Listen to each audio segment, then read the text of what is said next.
We're now moving on to our next agenda item, and it's a panel discussion with the chief executives of the 4 Dublin local authorities. When we consider our terms of reference, the Dublin Citizens Assembly should, or shall, not a should, it shall consider inter alia the strengths and weaknesses of the current model of local government in Dublin, and indeed the perspectives of a number of bodies and parties and individuals, including local authority senior officials and staff. So it gives me great pleasure to welcome to the stage our 4 chief executives of our 4 Dublin local authorities. Please give them a warm welcome and allow them to introduce themselves. Thank you.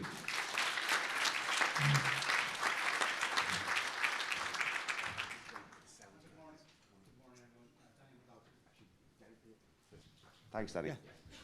Hi everyone, good morning. My name is Danny McLaughlin. I'm Chief Executive of South Dublin County Council, and thank you for inviting me. Morning everyone. Owen Keegan, Chief Executive of Dublin City Council. Good morning everybody. Anne-Marie Farrelly, Chief Executive of Fingal County Council. Good morning everybody. Frank Kern, Chief Executive of Laoighre, Rathdown County Council. Thank you. And what we're going to do now is we're going to have the 4 chief executives give us a 5-minute presentation. So we'll commence with the Chief Executive of the South Dublin County Council. Thank you. Yeah, here please. Thank you. Thanks, Danny.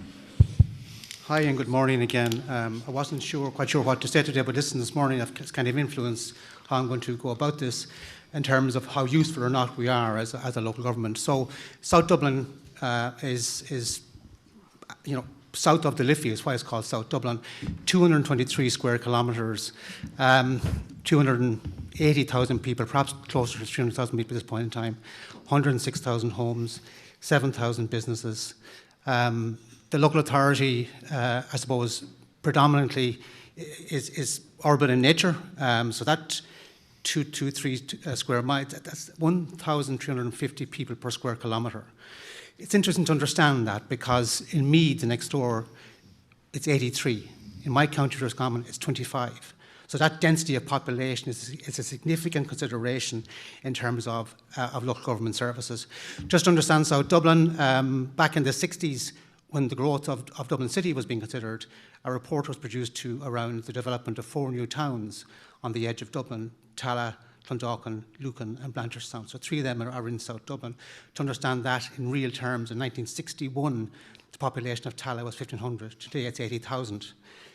Clondalkin 50,000, Lucan 50,000. So that's with the 280,000. We also have, of course, areas like Timplogra, Farnham, Terranure, Ballycullen, Knocklion, east of the M50, and the western villages then of Saggart, Newcastle and Rathcoole.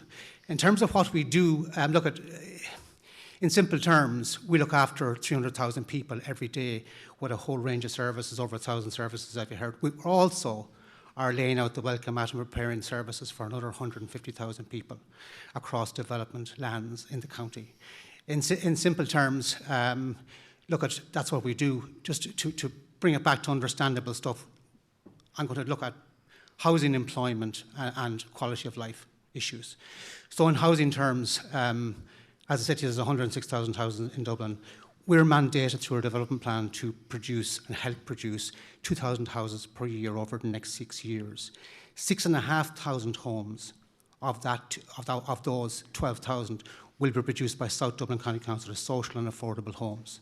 Okay, so that's very, very significant. So apart from influencing through planning the development of homes for people, we actually are significantly involved in the development of homes. We own 10,000 homes. We are in arrangements for 6,000 further homes through rental agreements with the private sector. That's 16,000 homes. That's 16% of all houses in South Dublin are owned, managed, or in some way influenced. We have our arms around 16,000 homes. That's very, very significant business. Also, just in relation to housing, in terms of where people are going to go, we have 2 strategic development zones in South Dublin, which will accommodate 30,000 people each. We're now working with colleagues in Dublin City Council to reimagine the Naas Road area of Dublin as a city edge project for a further 80,000 people over the next 40 years. That's our role in housing. It's very significant. In terms of employment, we're a significant employer. We employ 1,300 people. Our wage bill is 67 million. That's 67 million plus the rest of what we spend, about 70% of what we spend, 280 million per annum, plus about 200 million in capital spend, about 70% of that is re-spent within the local community. The multiplier and economic benefits of that are enormous. So we're a significant employer. Our capital programme for the next 3 years is 750 million spent. Each million generates 12 jobs. That's 9,000 construction jobs over a 3-year period. We have 3 enterprise centres. We're currently developing a 12 million innovation centre. Our local enterprise office supports 1,245 jobs. Okay, and we support the business community through an annual business support fund of 1.5 million per annum. In relation to quality of life, we own and manage 3,500 acres of land, 170 pitches, including Tallaght Stadium. We have 39 community centres, including 6 more we're about to build. We have 8 libraries and 3 more planned. We have 50 play spaces. We have 2 teen spaces and 10 more planned. Those are the types of services that we provide on a daily basis to citizens of South Dublin. Thank you. Thank you, Danny. Next is the Chief Executive of Dublin City Council, Mr. Owen Keegan. Thank you very much. Well, look, we do everything Danny does, except it's on a bigger scale. Can I just say at the beginning, look, I'm really pleased that, that the Citizens Assembly is considering the arrangements for local government. I think we've had a tendency in this country to rush into organisational reform and then to regret it over many years. And I think if we're going to do something with local government, we should at least consider it, because it is a real challenge. Just a few words about the scale of the City Council. The City Council employs 5,600 employees of full-time equivalents. So, we would have about 2,100 outdoor workers. We'd have 1,600 clerical admin staff. We have a professional staff of about 550. We have about 1,000 firefighters. So it's a really big scale organisation. In addition, by the way, to the 5,600 employees, we're also funding just under 5,000 pensioners. So we've been in the business a long time. Population is about 550,000, which is about, just under 12% of the state's population. And I suppose one thing I always have a difficulty with is if you look at the local government structure in Ireland, we have basically the same powers as Leitrim County Council, which is 1/17 of our population. I know you covered our budget in some detail yesterday, but our expenditure on the current side, on our revenue account this year, would be 1.13 billion. And the funding it splits down very easily. A third of that is government grants, a third we raise from commercial rates, and a third we generated from fees, charges, etc. Our capital programme over the 3 years, 2022 to 2024, is 2.4 billion. And of that, 1.5 billion will be in the housing, and 63% of our capital programme is funded by the state or by state agencies. Another feature about the City Council is that we're involved in the provision of major regional services. We run Dublin Fire Brigade on behalf of the 4 local authorities. We run the Dublin Regional Homeless Executive, which coordinates the provision of homeless services. Last night we would have had about 5,000 people in emergency accommodation in the region, coordinated by the Dublin Regional Homeless Executive. We have a major role. It's always been a regional water supply and wastewater treatment service. Now, although technically it's Irish Water, it's actually managed. We have a key role, in City Council has a key role in that. Just to say that, although there are 4 local authorities in Dublin, there's been a very high level of cooperation on regional issues. So we work very closely together where there's a view that something's better delivered regionally. We have a good history of working together to deliver it. Even something as controversial as the waste-to-energy plant, it was delivered by the City Council for the region. Danny has talked about some of the challenges in terms of meeting housing supply, making provision for social and affordable housing, etc., etc. Just a few brief comments to I suppose, wrap up. I think it's very clear from our funding arrangements that there's a very high degree of state funding, and that requires the government or the City Council to work very closely with the government and with other state agencies in terms of what we do. So because we're dependent on funding, to some extent we have to take a lot of direction from central government. Obviously the City Council, it's a very large organisation, and I think as the video brought across, You know, we have a huge range of services, and I think we do have a significant presence in the life of the city and an impact on the quality of life of Dublin citizens. In relation to the actual overall management, I mean, I personally, from my experience, I think there's broad agreement on a wide range of issues that the council deals with between the elected members and the manager. I think it's very much a cooperative arrangement. It's a very respectful arrangement. So, you know, a lot of issues in the City Council are highly contested, but it's not a matter of being contested between me and the elected members. They're just contested because they're controversial issues. And a lot of the time, it's not a question of me as the Chief Executive overruling the Council. Usually I'm just drawing their attention to the fact that legally they can't do what they want to do, or the department won't allow them to do because they're legally required to comply with various guidelines, etc. So that's it. So I just want to wish you the very best in your work. Thank you. We'll now have the Chief Executive of the Fingal County Council, Ms. Anne-Marie Farrelly. Thank you. Good morning, everybody, and you're all very welcome to Fingal. I hope you've got a chance to spend some time in Malahide over the last couple of days. I'm going to outline a bit of information about the county, just to get you to know it a little bit better. We're the third biggest local authority in Ireland in terms of the population we serve, the staff that we employ and the budget we spend. Only Dublin City and Cork County Council are bigger than ourselves. We cover the biggest area of the 4 Dublin local authorities. We make up 49% of the county of Dublin in geographic terms, and that's 453 square metres. We stretch from Balbriggan in the north to Blanchardstown in the southwest and over to Howth in the southeast. Our motto is an abundance of land and sea, and that reflects the fact that 50% of the land in Fingal is zoned agricultural. And we've also got 88 kilometres of coastline, and that stretches from Sutton in the south up to Balbriggan in the north. Fingal's 600 farmers produce 14.5% of the national potato output, 47% of the field vegetable output, and 37% of the protected fruits and vegetables and nursery plants. So a big agricultural area. And in fishing terms, our ports bring in 10% of Ireland's annual catch, 314,000 tonnes per annum. The strategic importance of Fingal to the Irish economy is underpinned by Dublin Airport, which acts as the principal international gateway for trade, inward investment and tourism.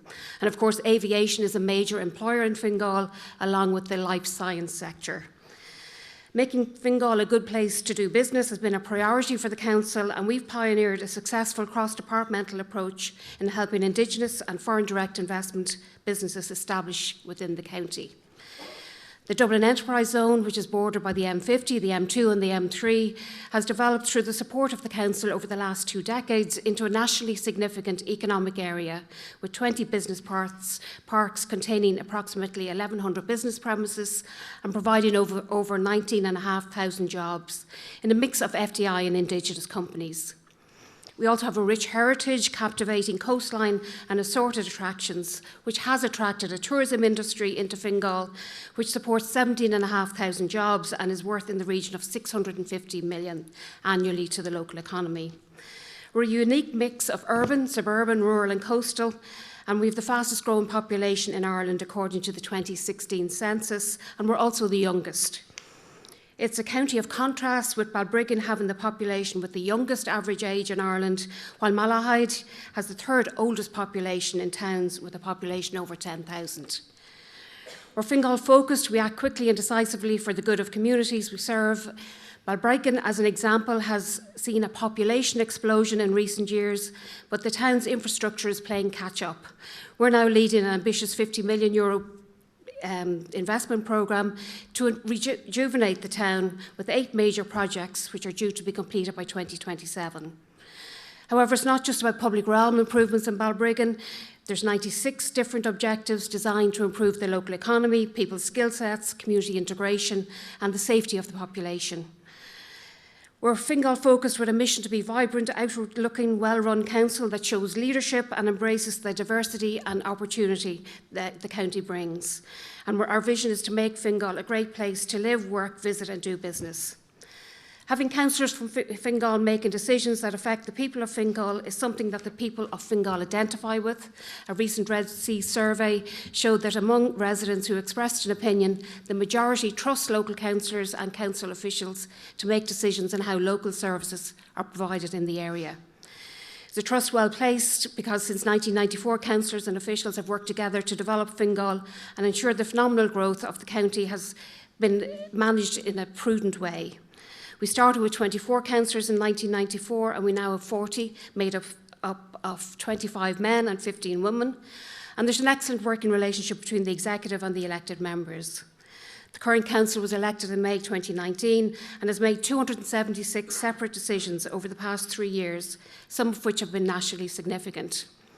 We led the way in backing a public-private partnership between the council and a private developer, which will lead to 1,200 homes in Ballymastone, 20% social, 20% affordable and 60% private. Another has been the councillor's decision in each of the last 4 years to reduce the local property tax by 10%. That creates an annual fund of 1.9 million, which has been ring-fenced for a range of services in important areas such as housing, parks, open space, operations, community and libraries. Our councillors were also the first in Ireland to agree the webcasting of their meetings back in 2006. We've been entrusted by government to set up the Aircraft Noise Competent Authority, an independent authority which is responsible for ensuring the noise generated by aircraft activity in Dublin Airport is assessed in accordance with EU and Irish legislation and implementing the balanced approach. Over the last 28 years, our annual budget has increased sixfold from 48.8 million in 1994 to 299 million this year. And we have a 3-year capital programme of 237 projects worth 784 million. The major projects that are being planned at the moment include the Swords Cultural Quarter to rejuvenate the centre of our county town, the Fingal Coastal Way, the Broadmeadow Greenway, the Sutton to Malahide Greenway. All of those will create a pedestrian and cycle route of 45 kilometres along the coast. With a growing population, there's a massive demand for all types of housing, and a present planning permission has been granted for 14,500 homes in Fingal, with 2,500 homes being built on 72 construction sites. And we're also committed to delivering a significant housing programme under the government's Housing for All plan, 3,500 homes by 2026. We're also implementing government policies, active travel, climate change, broadband. Local government is the form of government closest to the citizens, so there's a direct accountability for everyone that we provide the services to in Fingal. We operate 33 community centres, 10 libraries, 10 regional parks, 10 bathing areas and 3 major heritage sites. Just to wish you well in your deliberations, and happy to take any questions during the morning.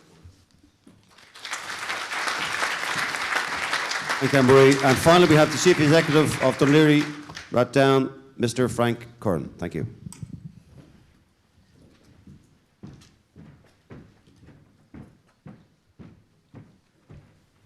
Thanks, Jim, and good morning, everybody. I'm delighted to be here. Just a little bit of background on Dún Laoghaire Rathdown. The county runs generally from UCD out to the Wicklow border. It's bounded on the east by 17 kilometres of coastline and west by the Dublin Mountains. There's 6 electoral areas: Blackrock, Dundrum, Dún Laoghaire, Glencullen, Sandyford, Killiney, Shankill and Stillorgan.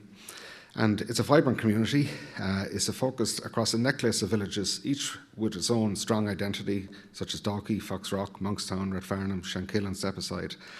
And, really good access to public transport, employment opportunities, leisure facilities, education, shopping, attractive public realm. Population 218,000. It's 18.6% of Dublin's population.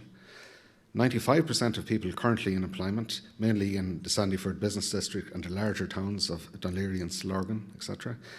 54% of the population are working, 17% retired, 14% students. There's 78,000 households, 4,700 social housing owned by Dún Laoghaire Rathdown. 31% own a home with a mortgage, 38% own a home with no mortgage, 20% are renting from a private landlord.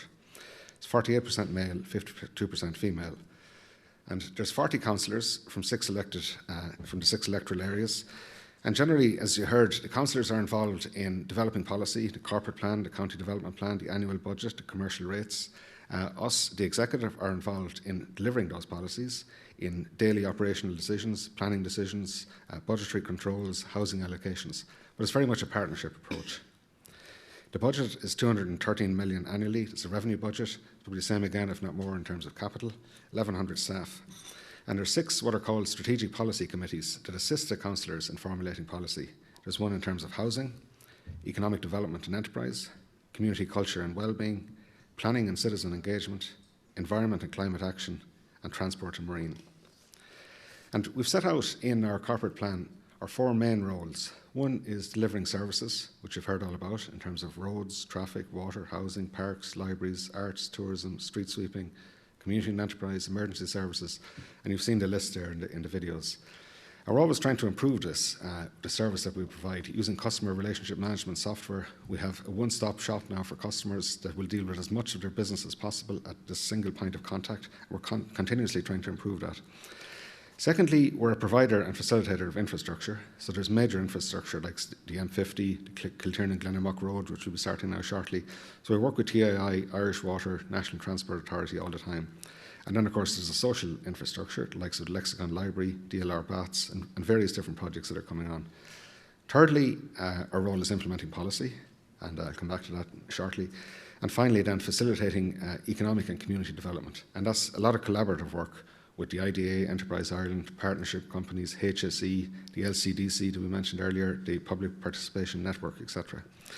And just in terms of implementing policy, we've just adopted our County Development Plan 2022 to 2028. That's been adopted by the members of Laoighre Rathdown County Council. And I might just touch on the strategic priorities that are in the County Development Plan, because it covers our priorities generally for the Council.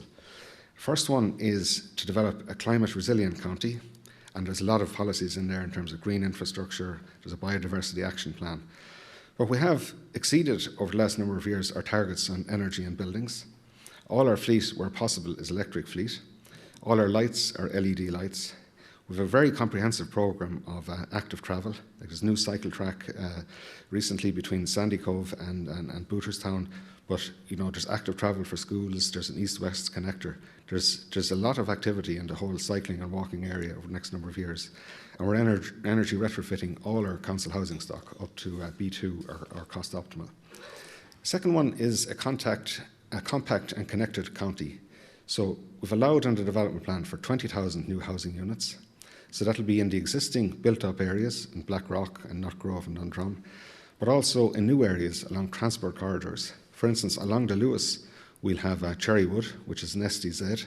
It's the largest urban infrastructure project in the country right now. There'll be 25,000 housing units, 3 parks, 5 schools, high-intensity employment, retail, etc.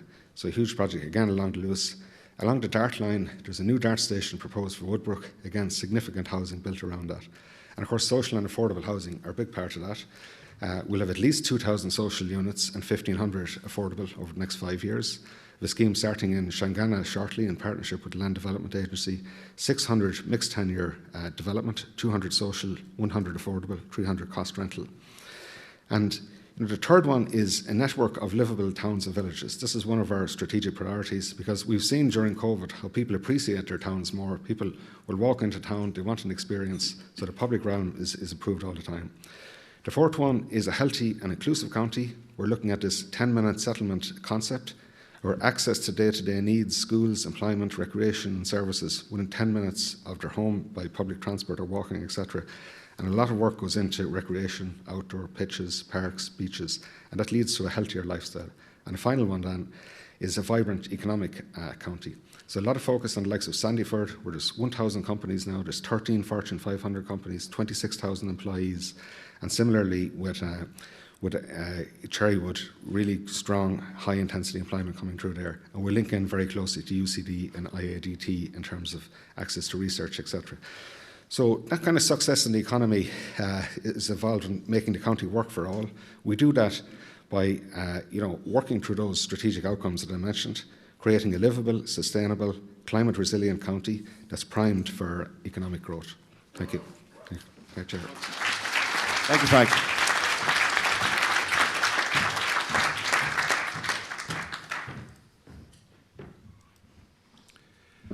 So thank you to the four chief executives for those very informative introductions, and thank you so much for taking time to be with us here on a Sunday morning.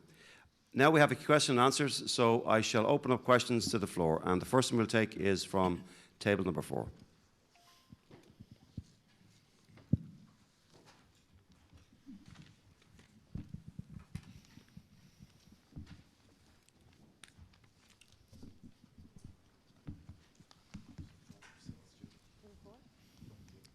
Pardon me, table number 6, excuse me.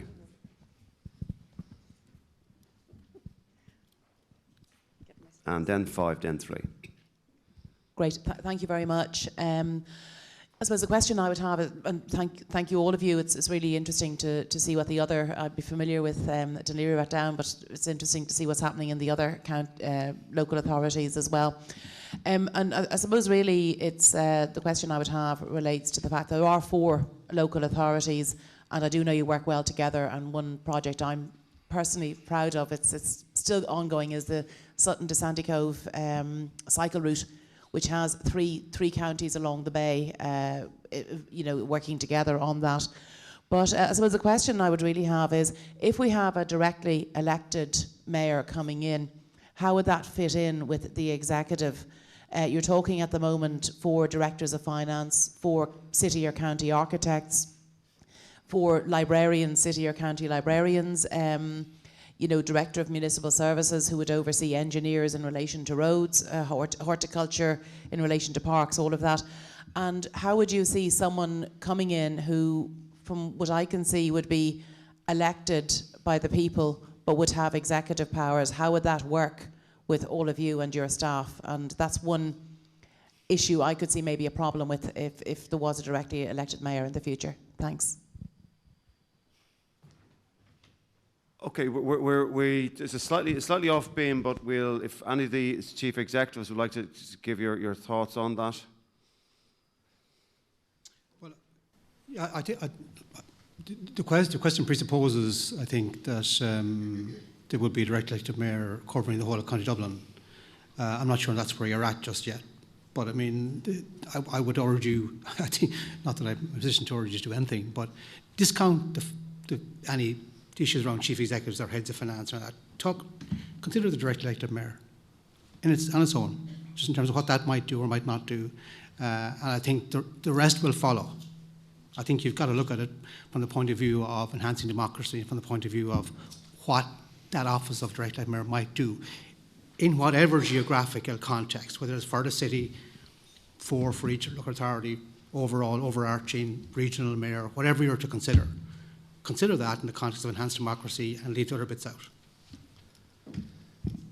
Yeah, and I kind of said, look, we're public servants essentially, and whatever system comes up, we'll work with it and we'll make it work. Setting up the structures, working with the political system, we do that all the time. So we really need to see the outcome of what structures are going to come up, what form the directly elected mayor will take, and we will work with that, absolutely. I suppose the issue of scale then, in terms of what you will need to run the county, whether it remains as 4 or as one holistic city and county, the scale will still be the same. So you're going to have to look at delivering those services for the area and having the workforce to do that. So largely the scale will have to be part of the consideration to determine what you will need in order to run the city and county. Yeah, well, I'd be inclined to agree with Danny that you have to make a decision directly elected mayor, and then you'll have to consider all the consequences. But I'd put a shout in for having 4 local authorities. I was in the system when there was, before there were 4, and there was a much bigger Dublin county council, and I actually think, the 4 authorities brought local government much closer to the population, and I think that was unambiguously a very good move. And personally, I would be disappointed to see us go back to anything that brought, away from local communities, etc. Thanks for the question, Deirdre, and thanks to the chief executives. Table 5, please.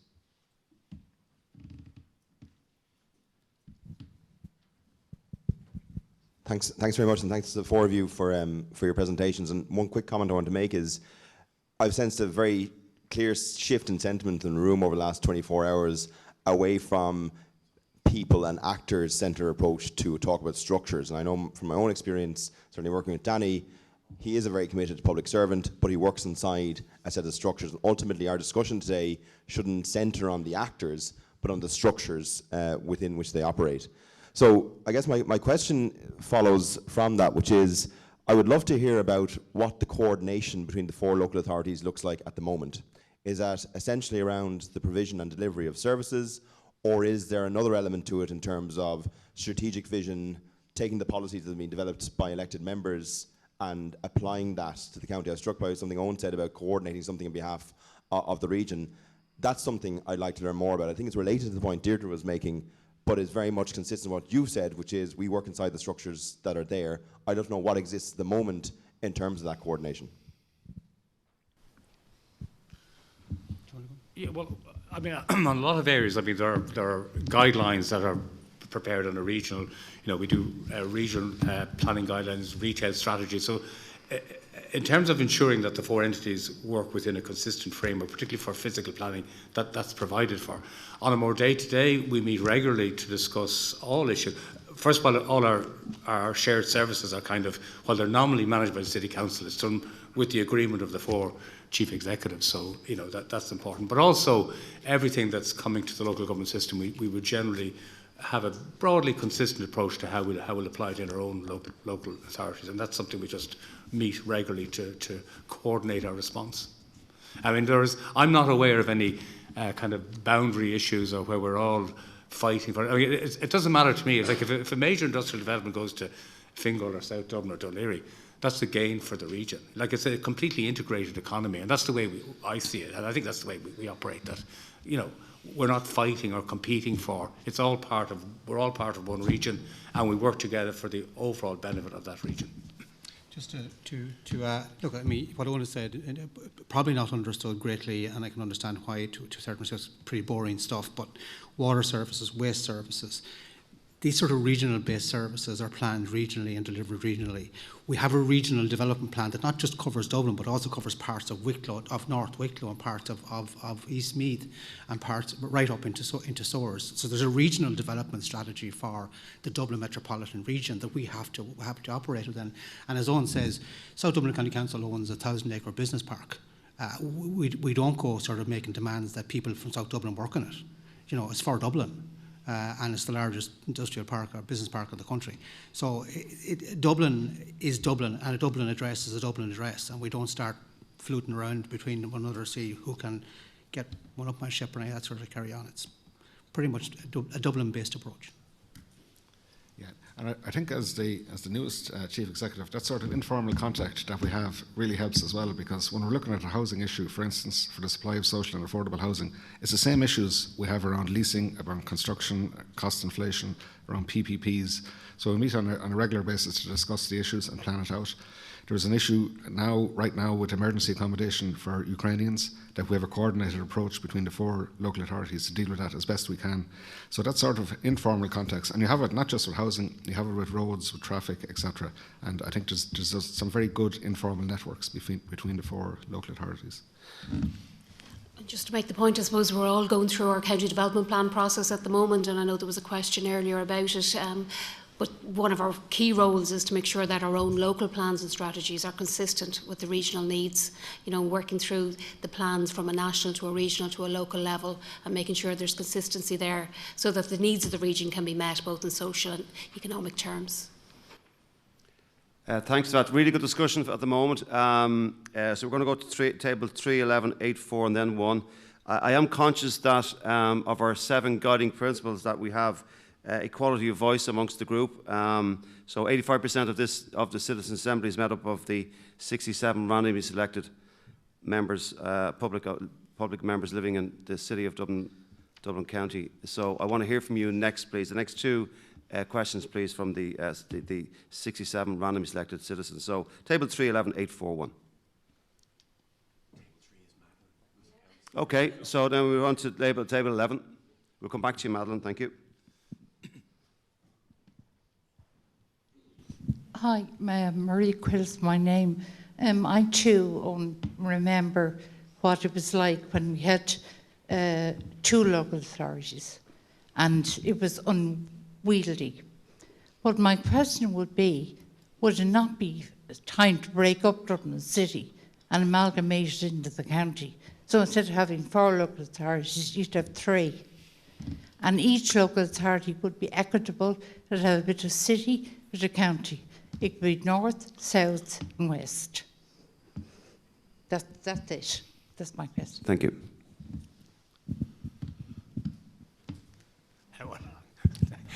My answer to that is I don't agree with that, but there we are. We used to have 3. We had Laoighre, Dublin County Council and Dublin Corporation.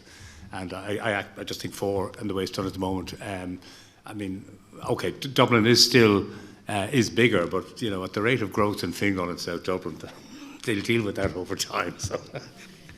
It may seem like a horribly obvious thing to say, but notwithstanding the fact that South Dublin or Dublin City or Fingal and Dublin City are only a matter of kilometres apart, the local government operational issues that arise in Dublin City are vastly different than what arise in South Dublin, believe it or not, vastly different. It would be a very long conversation, but they are vastly different.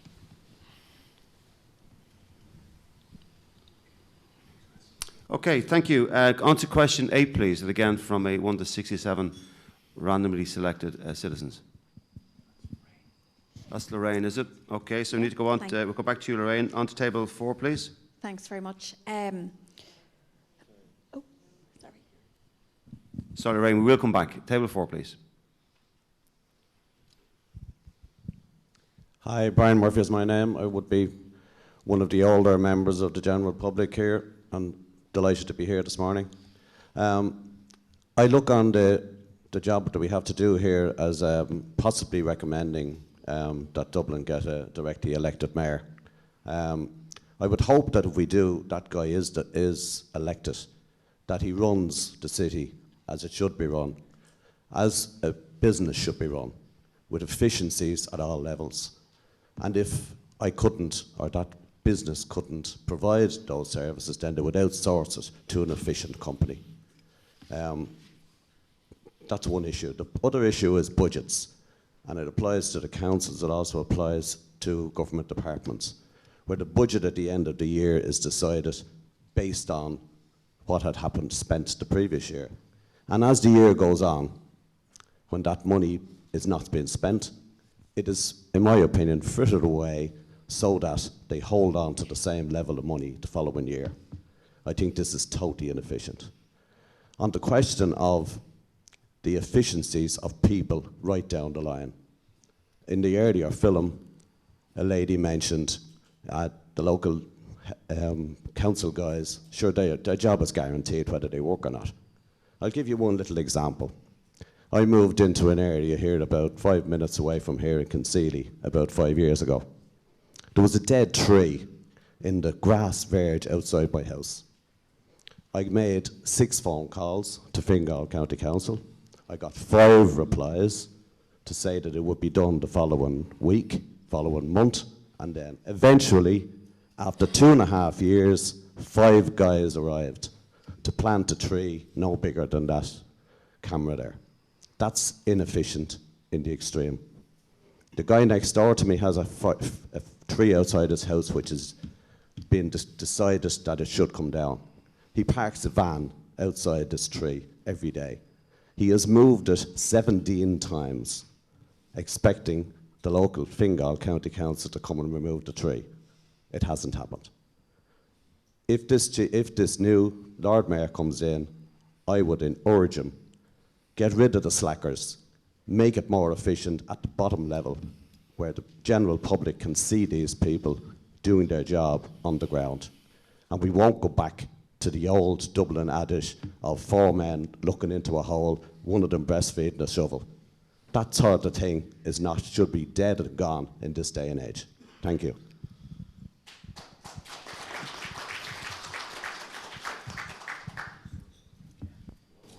I suppose that's a good illustration of the challenges local government face in terms of the quality and value of what we do versus the sort of issues that you were raising on the ground. One of the challenges, I'm the best part of 40 years in local government, and one of the challenges that I've encountered no matter where I've worked in my 10th organisation is the level of apathy among the general public, pardon me, sorry, in around the general local government action plan and what to do for the Brighood County.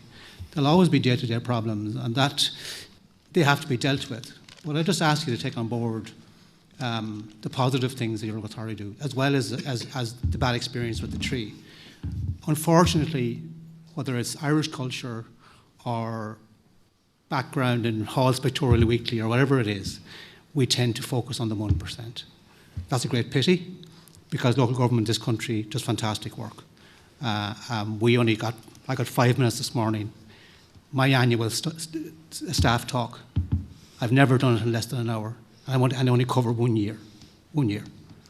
If I was to talk here today, I could talk for 3 hours, 4 hours, non-stop, in relation to the value of South Dublin County Council. Yeah. So look, it's a challenge for us. It's there, we've got to accept it, and your complaints and other genuine complaints have to be addressed. But there's a bigger picture as well. Thanks for that, Danny. We move on to the next question. Before we do, we're always conscious of gender balance, so if there was a directly elected mayor, it would be a person, either he or she. So, number 1, please.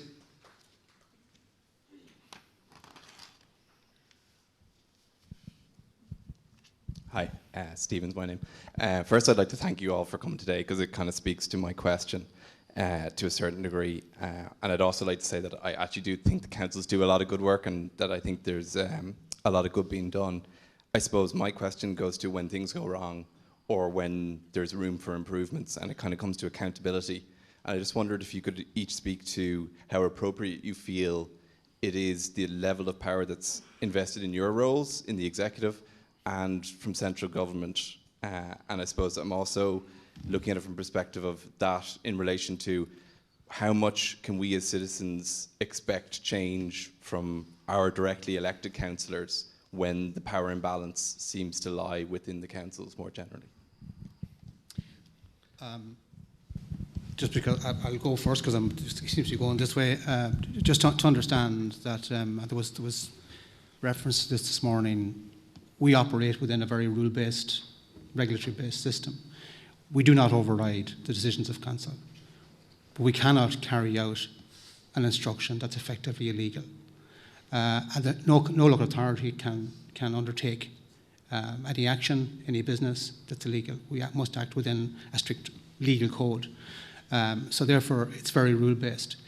We're probably one of the most overseen parts of the public service. So we have an external local government audit service.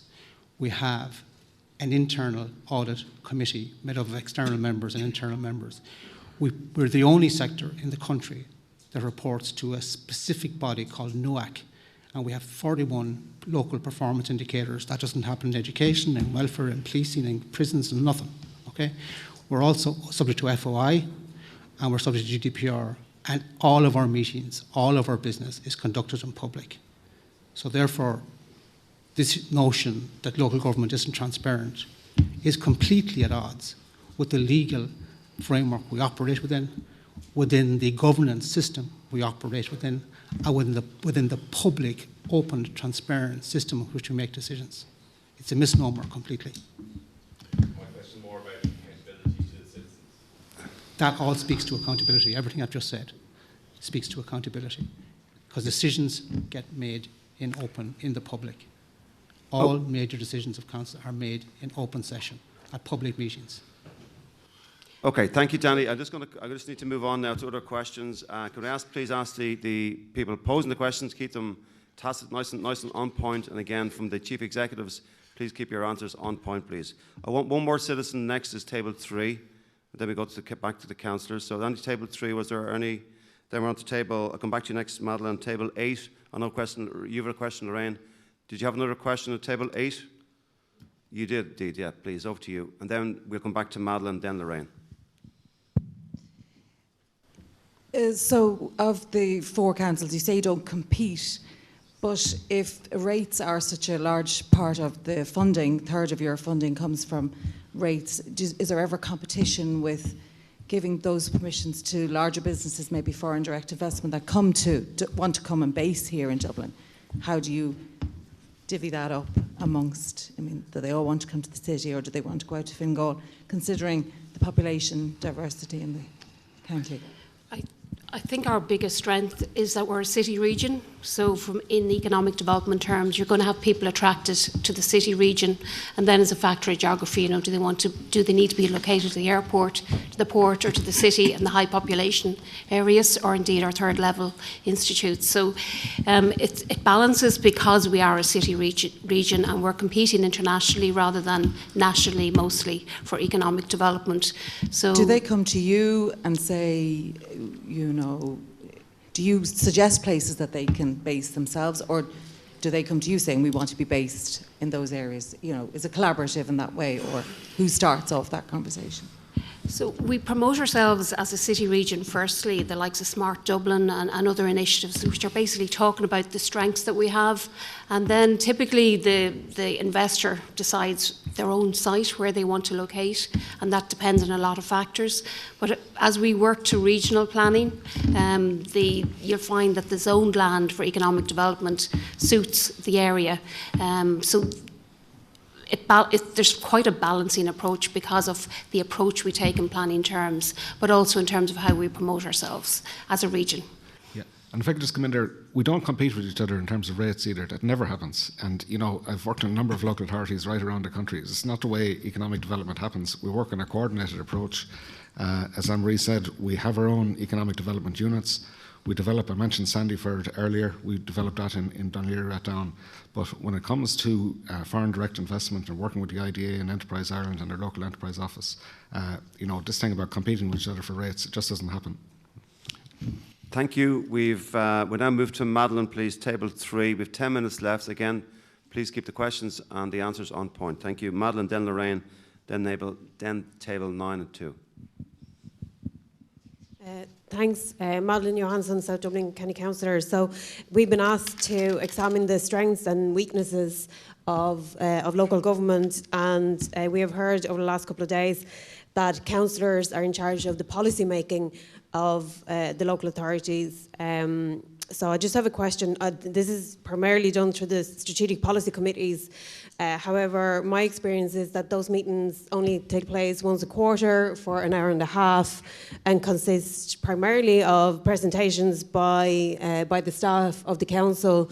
And I'm just wondering if the chief executives think that this is adequate in terms of giving councillors the place to actually discuss policy in an adequate manner. So thanks. Well, the frequency of strategic policy committee meetings is really a matter for the members of the strategic policy committee. I know in the city they typically meet once a month. The housing SPC in the city meets twice a month, and I think it has a number of subcommittees. So that's really a matter for the members. So I can't control the frequency of meetings. So, but I certainly think that I can speak from my own experience is that a lot of the basic policy formulation comes through our SPCs and then ultimately decided by the council. Now, clearly the executive does present reports, etc. But it's if we can't get the agreement of the SPC, it's going nowhere. So we have to. And I might say what's really important as well is for the sectoral reps to report back to their sectors and feed that into the SPC. Sometimes that doesn't work as good as it should, so maybe there's some training required there, and maybe there's something that could be done in terms of improving them by looking at the research capability of officials. But it's a two-way street. It's what the sectoral reps put into it is what they're going to get out of it. Thank you, Madeleine. Now on to Lorraine, please. Table 8. So 8, 9, 2 and 10. Thank you very much. In terms of the structure of local government, are there areas where you believe it would be beneficial for local authorities to work more closely together? Like if the four of you had a blank piece of paper,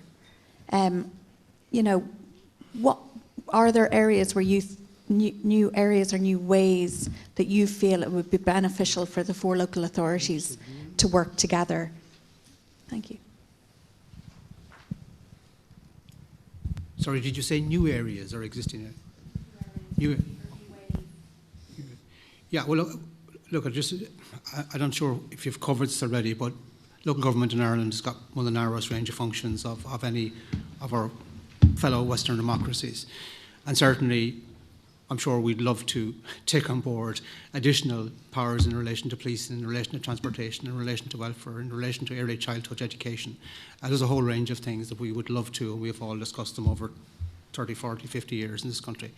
That hasn't happened, so, you know, I would strongly suggest you're pushing an open door in relation to taking on board additional services. But right now, despite countless reports over the last 30 years, and the academics can speak to those, it hasn't happened. Thank you. We're going to thank you for the question, Lorraine. We're now going to move on to table 9, please. Next to questions from members of the public. Thank you. Yeah, my name is Chad Huang. I have a question. You know, this group was set up really to directly elect mayors, you know, the future mayors of Dublin. So we learned a lot yesterday about the local councillor and with a local chief executive, the working relationship. So in your opinion, what is the directly elected mayor should be the working relationship sitting, you know, above or between all three relations? So like a local county councillor, chief executive, and the new mayor. And then another part I love to hear, you know, from local county councillors. So what's regarding policy and decision making, what, in your opinion, you know, should be surrounding to the new mayor, and what should be kept in the local county council? Thank you.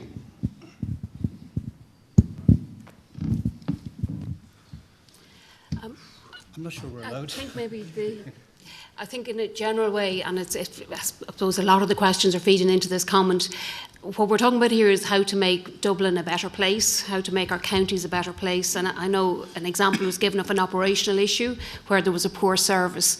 But the key thing we need to remember is we want to make Dublin City and County the best it can be. And whether that's political change or change at the executive, that's what we need to be considering. I suppose a lot of the issues in terms of integrated planning, transport, police force, schooling, education, health, all of those issues are largely outside of the remit of local authorities at present, but there are structures in place to try and get better coordination. And an example of that was during COVID, where we all worked together to try and ensure that there was no one left behind when people were isolating in their own homes. And local authorities led that, but didn't deliver all the services. We led the volunteers, we led the working with the HSE, the Department of Education, and many, many others to try and make sure that gaps were filled and nobody was left behind. So in your consideration, I think the most relevant thing is what will make the place better. It's less about whether local authorities are seen as inefficient, was mentioned earlier, or the best that they can be, also mentioned. It's more about will the place benefit from a change in structure?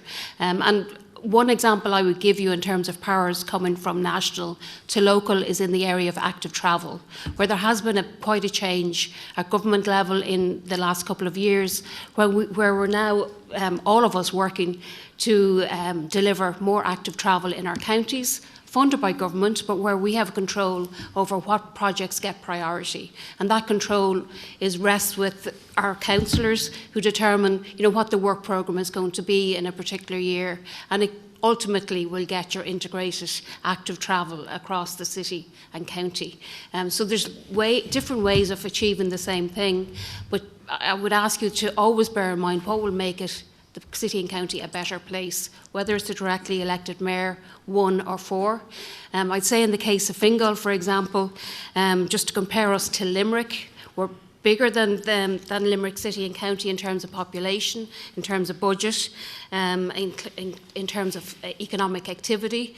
So if we are subsumed into one directly elected mayor for Dublin City and County, will that be to our advantage or disadvantage? And that type of consideration needs to feed in to your discussions.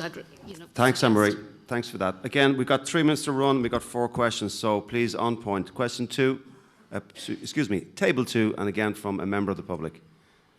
So keep it nice and tight, please, and similarly with the responses. Thank you.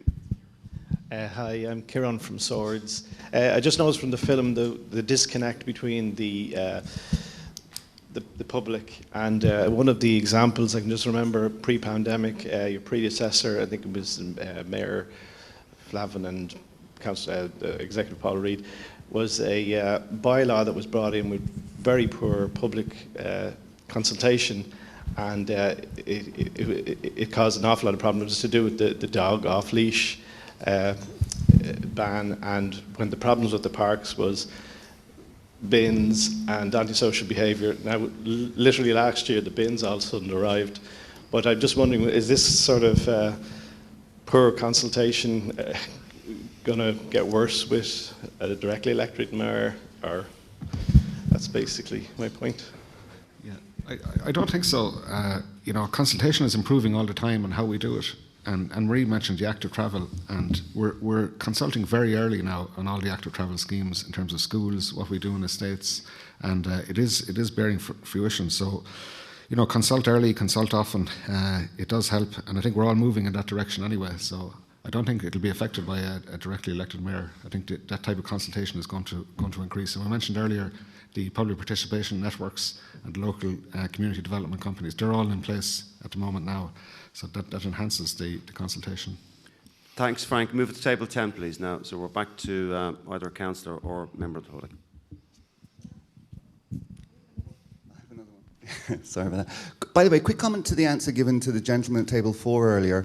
I think just as leaders, it's always better to focus using the black spot on the white sheet analogy. It's always better to focus on the black spot rather than trying to get us to look at the white sheet, because it simply doesn't work, you know. So just as leaders, you shouldn't deflect like that, in my humble opinion. My question, though, relates to, we heard the presentations. Fingal told us they had, I think, 49% of the geographical spread. Other places had more population. I think Owen Keegan said about the population was the highest of the 4 councils in Dublin. And yesterday we heard presentations, we were shown, and we've also heard the references to Clondalk, and you know, when it was first, it started off at 1,500 people, now it's 80,000, or Tala, similar like that, the explosion of population.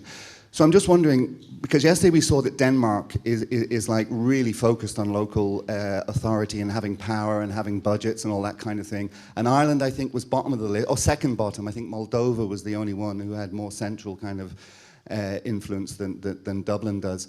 So I'm just wondering, is there criteria that we can look at on websites somewhere or whatever that determines when you subdivide? So we had one unitary authority, I think that you go back decades and decades, one unitary authority, then this lady said it changed to 2 at some point, because she's arguing that it should go back to 3 or made that presentation.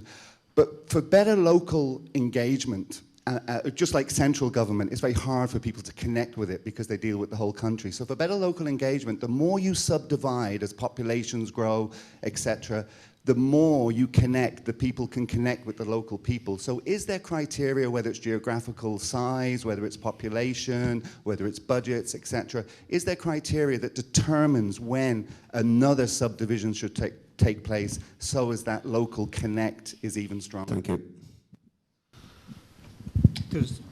There's no criteria, but no, there's no specific criteria. It changes. Well, France has got councils for 1,200, 1,500 people. So it's from that small to as large as, you know, substantial boroughs like London or whatever. There is no set criteria, no. Okay, so we're going to take the last 2 questions. We're on the approach now. We're in the hole, waiting to land.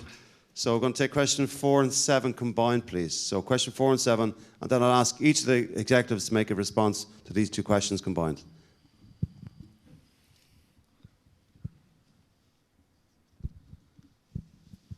Hi, John Walsh. I'm a Fingal councillor. Just to thank the chief executives for the presentations. One quick question which follows up on Lorraine's, I think. We've talked a lot about the relatively limited powers of local government in Ireland. Would you see any particular areas where there's scope for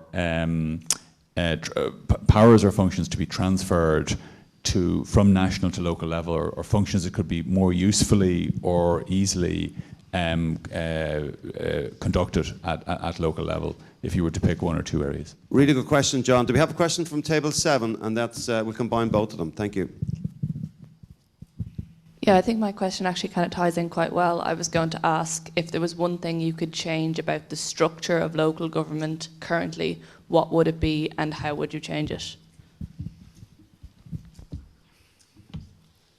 And if you have one comment, please, on that, those combined questions from each of the chief executives, and it'll be wrapped down. Thank you. I wouldn't have abolished town councils, and I would say things that get into people's homes, policing and education. Owen? I suppose I would be conscious of the fact that a lot of the issues we're dealing with are very, very controversial. And I mean, Frank has said we need to do more and better consultation. But at the end of the day, half the population are in favour of having dogs on the lead and half are against it. So sometimes you just have to go and do things, you know, and sometimes, you know, you can't please all the people. So a lot of the things we're dealing with are controversial. So we just have to bear that in mind. In terms of things I change, I think public safety is very important in our towns and villages and to our population. Quality of life, what people see when they walk outside their door, and the example of the tree was well made earlier. People need to like where they live and have the services that they need. So I suppose earlier and easier delivery of projects would be of help, because I think it frustrates all of us when they're too slow. And someone mentioned consultation earlier. You know, I think we need to move to getting projects on the ground, you know, as quickly as possible, and you know, within periods of months rather than years. Yeah, and I suppose it's been said already that compared to the rest of Europe, we have very little powers, particularly in relation to police, education and health. So I would say it should be looked at as part of this group. You know, there's elements in terms of local policing, there's elements of local healthcare, there's elements even of education in terms of the schools, provisional programme, etc., that local authorities could be very involved in and really make a difference. But also, you know, there's too much central control, I would say, also in terms of housing, waste management, transportation, planning, that a lot of that could be devolved, and it's within our sort of core functions. So that's something, again, I think this group should look at. Thank you. Okay, so that concludes our panel discussion with our chief executives of the 4 local authorities. I'd like to pay sincere thanks to our 4 chief executives, Danny, Owen, Anne-Marie and Frank. Thank you very much, and give them a big round of applause. Thank you.